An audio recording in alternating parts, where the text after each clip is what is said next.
everybody, and welcome to today's video. We are looking at the first-person dungeon crawler today. It is one of the oldest RPG subgenres of all, and to this day it remains one of my favourites. I grew up with this genre in a very real sense, even more so than I did Japanese games. In Australia, JRPGs simply did not get releases here. Even the mighty Final Fantasy was so obscure and hard to find that I had to play it through less than legitimate means. And because this genre was almost non-existent, and the internet wasn't really the resource that it is today, it was hard for me to really delve deeper into the JRPG to discover just how much I would love it later on. So many of the old JRPGs, that I grew up with, I discovered much later on via virtual consoles and emulation and the like. The dungeon crawl, however, which generally came from Western developers, yes, I did get to play a lot of those. I had three staples. The first was the SSI Dungeons Dragons games, with titles like Strahd's Possession, Eye of the Beholder, and Menzo Baranzan. I was very sad the day SSI went away because they created a lot of my childhood. Second were the Might and Magic games, which are now used and abused by Ubisoft, but were previously by a different developer. And the third was Wizardry, back before Wizardry was sold off to a Japanese company. That happened after Wizardry 8 in 2001, and after that Wizardry morphed into the thing that it is today. I like it today, but it was different back then, and I did like it a lot when it was a Western developed series as well. All of these games delighted my imagination as a kid, as the first person perspective really did put you right in the heart of these labyrinths, as primitive as they look today. And exploring them felt like a real Dungeons & Dragons adventure. When I wasn't able to get my group together to play D&D, then I would be typically playing one of these because it was a good feeling for the experience. Now, for a while it did look like the dungeon crawler was on the wane. It never went away completely, of course, but releases did become ever more obscure, and other kinds of RPG rose up in their place. Western RPGs, for example, all started to compete with one another to become the next Baldur's Gate with isometric perspectives and tactical open adventures. Even Bard's Tale, which was originally a first-person dungeon crawler series, gave the top-down perspective a go with a game which was very Diablo-like and a lot of fun, but it just shows that a lot of developers started to move away from the dungeon crawler. Japanese game developers, meanwhile, hadn't at that point discovered their love of creating dungeon crawlers themselves, so they remain very much focused on the kind of literary or cinematic approach to storytelling with their own game development. We'll talk about it a little bit later on in this video. Japanese developers have very much embraced the dungeon crawler since, but it wasn't until a little bit later on. Then came Etrian Odyssey, and I do very much credit Etrian Odyssey for revitalizing the first-person dungeon crawler for the broad, almost mainstream audience. I don't think this genre will ever be fully mainstream, but it does enjoy a fairly broad support from players these days, and Etrian Odyssey was really the crux of that. It was a Nintendo DS title that had the fun gimmick that you'd actually draw your maps onto the touchscreen as you explored the labyrinths, and in doing so, Etrian Odyssey reminded people of the unique qualities of exploration and level design that make the dungeon crawler such a great experience and something that's hard for other RPG subgenres to emulate. This was then backed up by the success of Legend of Grimrock in 2012, which was, I believe, a Finnish developed game by just 4 people, but it was a creative masterpiece. And it was a very big success and reminded people of the qualities of Western dungeon crawlers, and particularly the real-time approach to combat. Etrian Odyssey was turn-based, Legend of Grimrock was real-time, and it just showed that the dungeon crawler could do both in a way that was still very relevant and modern, and both games were hugely influential in getting people back into the genre.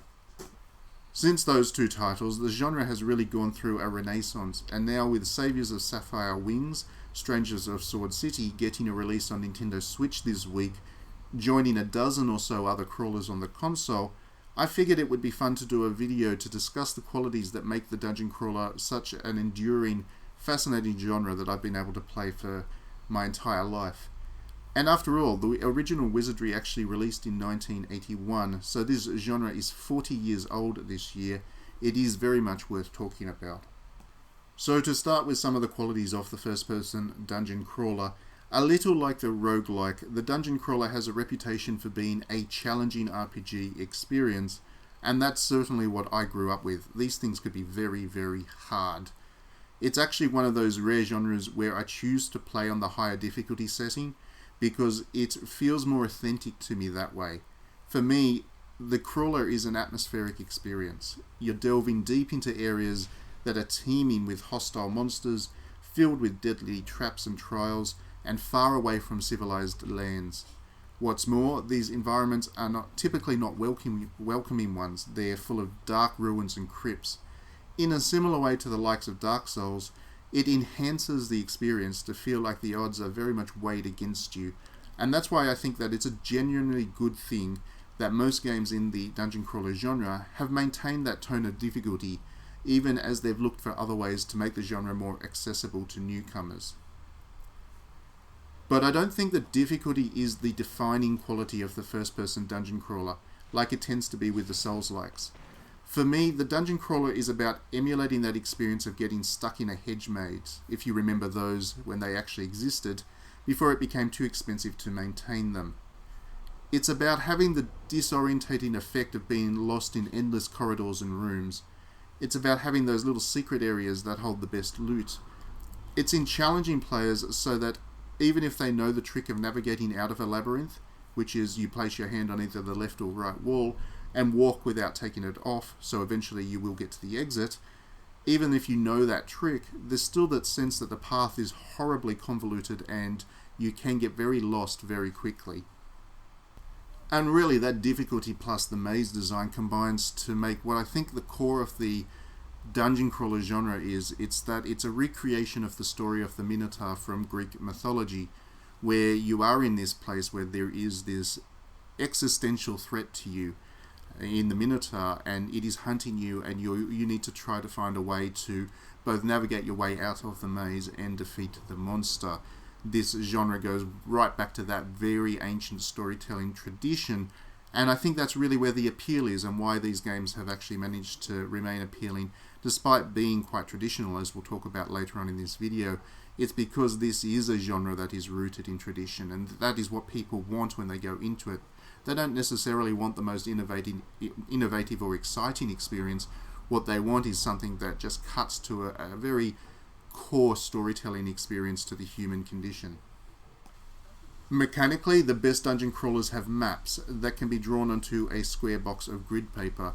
Indeed, before auto-mapping became a thing, you would have to buy yourself a book of grid paper to keep the maps, because it was just going to be impossible to make progress through these games without having that as a reference point.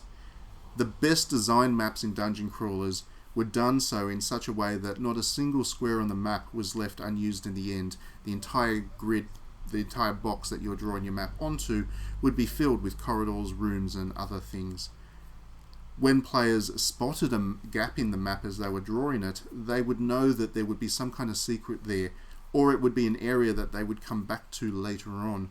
In other words, in any good dungeon crawler, the map isn't just a convenience to point players to the next point that they need to go to continue the story. Rather, it is a tool and gameplay mechanic all into itself. If you can complete a dungeon crawler without frequently studying the map and referring back to it, then it is actually a poorly designed dungeon crawler.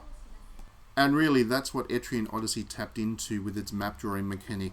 Not only was it this wonderfully nostalgic thing for people that grew up actually drawing onto physical grid paper as they played those old dungeon crawlers, but it was also a mechanic that allowed the developers, in integrating so tightly between the gameplay, the rest of the gameplay and the map drawing, to create some really interesting effects and give people some interesting challenges that used the map as a puzzle almost. And that is why it was such a successful element within Etrian Odyssey. And it's kind of disappointing that there is no real foreseeable way that they can recreate that now that game consoles only have the one screen again. Dungeon crawlers also shouldn't be too heavily focused on the combat. It is a critical component, of course, but if combat is too frequent in these games, then it tends to detract from the exploration element, and it can even disincentivize players from exploring by exhausting them with endless combat. A good dungeon crawler will also include puzzles to solve, traps to avoid, and little tricks and quirks that keep players on their toes. Even the very earliest examples of the crawler understood this and would throw locked doors and other barriers at players to figure out how to overcome them. It wasn't just about the combat, though certainly the earlier Wizardry games had a lot of that. It was also about giving players that tonal variety in gameplay, even though you are in a dungeon kind of moving through a very limited space. Being quite open in terms of the challenges that you threw at players was a particularly important element for this genre. One of the other interesting things about the first-person dungeon crawler is that it hasn't changed all that much over time. The same basic principles that fueled the first Wizardry 40 years ago now is driving the most recent releases, including this week's Saviors of Sapphire Wings.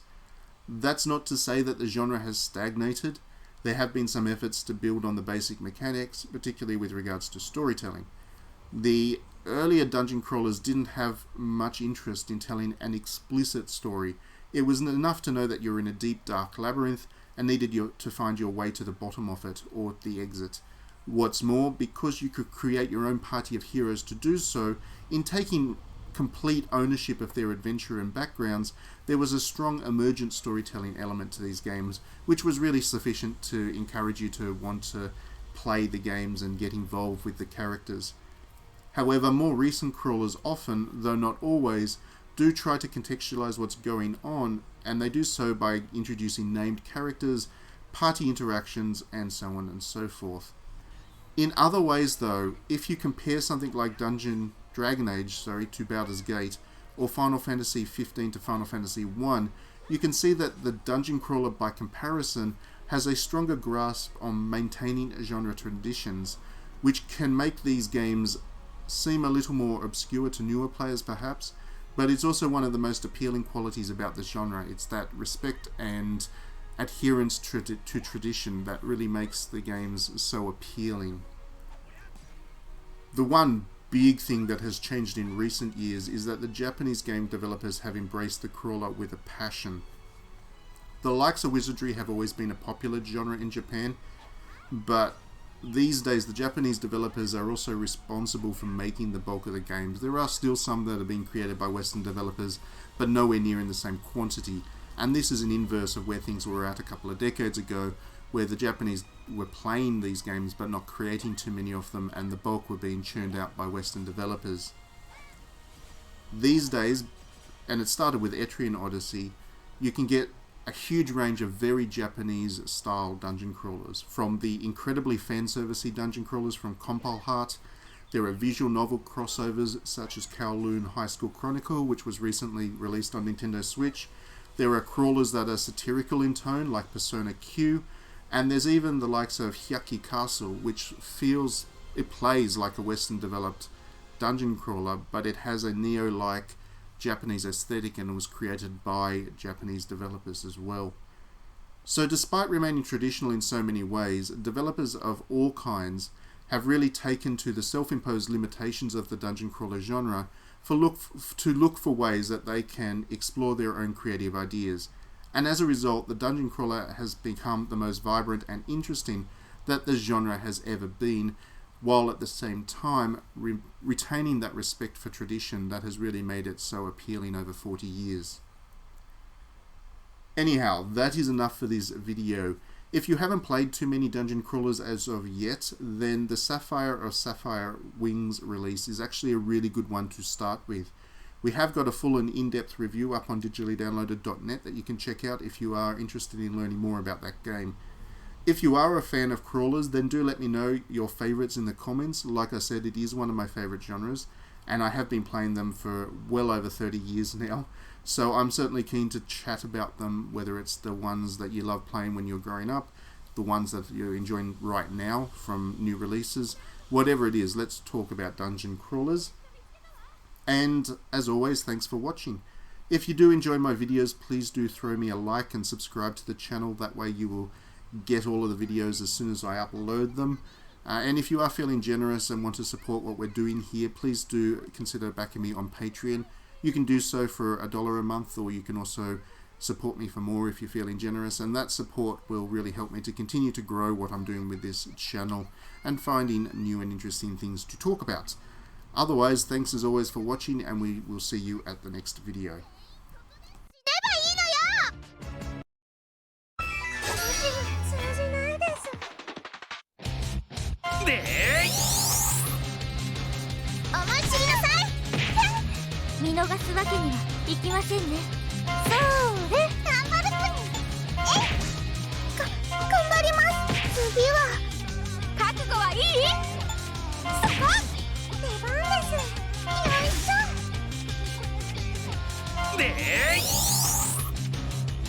さっさと片付けますね。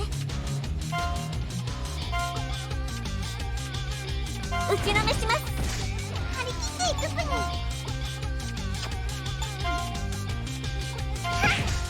ちょっと不安です。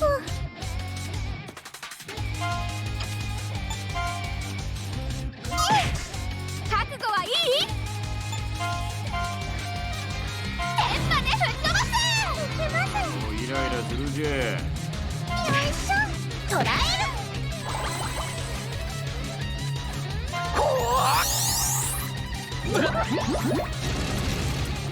張り切っていくプニ。